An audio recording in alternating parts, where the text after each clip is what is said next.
Hey fellow music fans, welcome back to Psychology of Rock. If you're new here, my name's Nina, and you have been asking for me to do another warning analysis, which is something that I will never say no to. So today we're going to be doing a lyrical deep dive into the song Animosity, which appears on the Mayday EP, as well as their full-length album Error. Now, I can never seem to pick a favorite song by The Warning because I genuinely love all of them, but I would say that Animosity is definitely in my top 5. I love its emotional rawness, and the more that I listen to the song, the more I notice and appreciate its emotional complexity. I think it's actually a lot more poignant than meets the eye.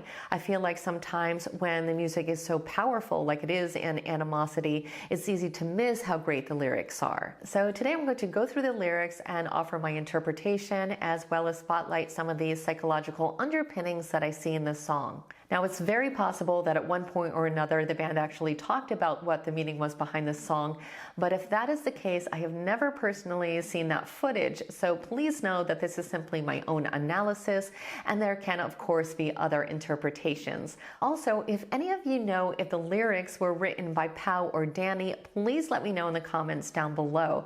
I am not sure, and I am very curious. My gut tells me it's probably Dany, but that could be because I identify the song so strongly with her and she sings it so convincingly. So if you know, please let me know down below.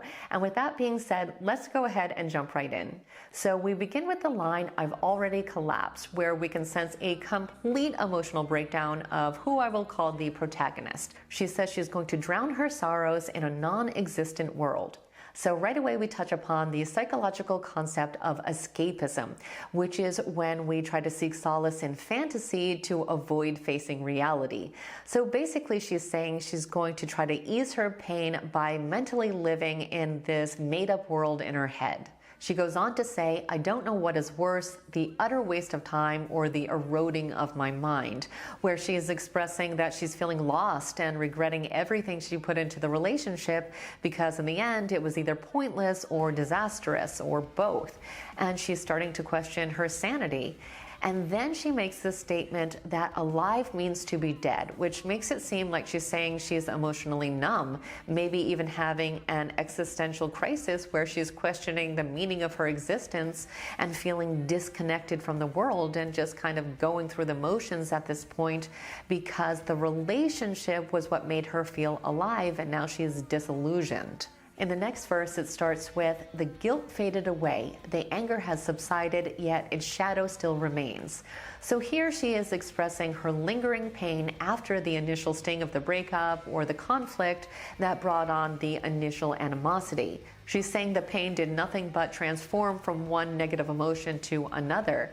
And then it sounds like she shifts to a more internal focus. She says, "I always gave too much. It was never enough." So she's blaming herself in a way for giving more to the relationship than her partner did and feeling unappreciated for all that she did for them. Now the next line is the only one that I have actually heard the band speak about, which is, "Get dressed in black and mourn again, fake funerals for all my friends." It's been a long time since I saw the interview and I could not find it again, but I believe Dany said that the line was referencing when some of her friends were complaining that she wasn't hanging out with them because she was always practicing, and them telling her that the band was never going to go anywhere and she should just, give it up and be with them instead, and her realizing that the friendships were very superficial and that she had to let them go, or something along those lines.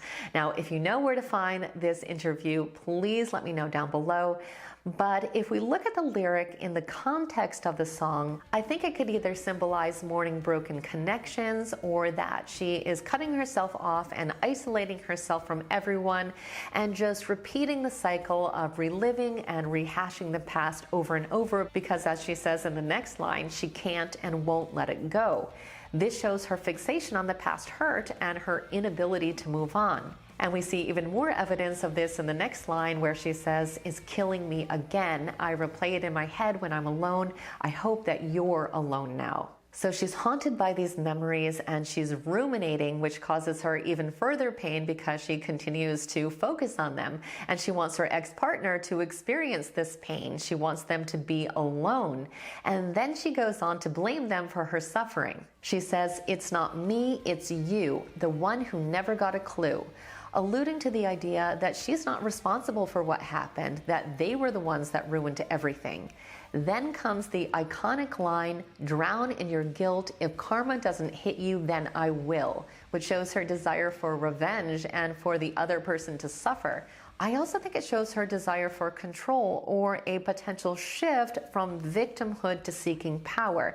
It's a very clever lyric. Now, moving on to the next verse, she says, "You ask me how I've been, I paint a smile over my face and act like nothing's wrong," showing she's hiding her true emotions and putting on a facade to make it look like she's over it all. She then says, "Your pity party's fake, and now I am reminded why I should have kept away."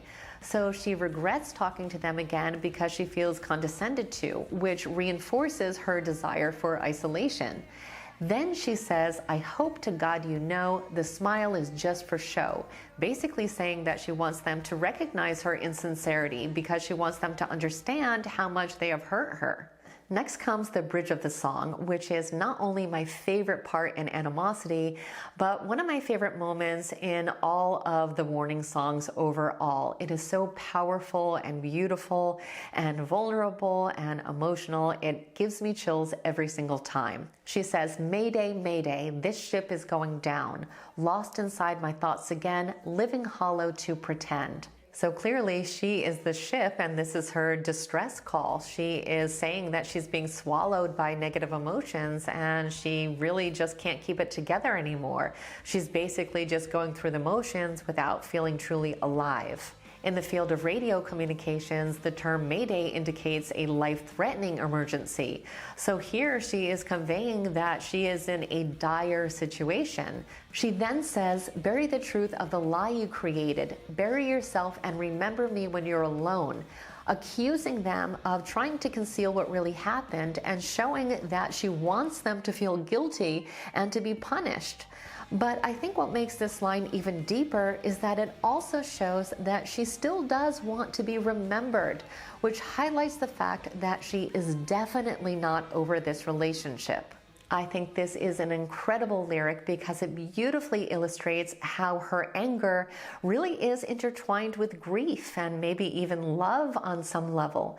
I think sometimes when we have this desire for shared suffering, like we see in the lyrics of Animosity, it can stem from a deep-rooted desire for connection and understanding, even when it's on a negative level. And I think the song really hints at this. In a nutshell, to me at least, the song shows that the protagonist is stuck in a cycle of pain where she is just ruminating endlessly, which will of course only continue to fuel her anger and resentment and make it impossible for her to ever find closure or healing. It really is just such a powerful song, both lyrically and musically, which is not surprising at all given that it comes from The Warning, who really are known for being wise beyond their years and for writing music that is both profound and thought-provoking. So those are my thoughts on Animosity, but I would love to hear yours, so don't forget to leave a comment down below. Also, don't forget to check out my Warning playlist. I will have it linked in the description box below. As always, I hope you guys enjoyed today's analysis, and I will see you next week.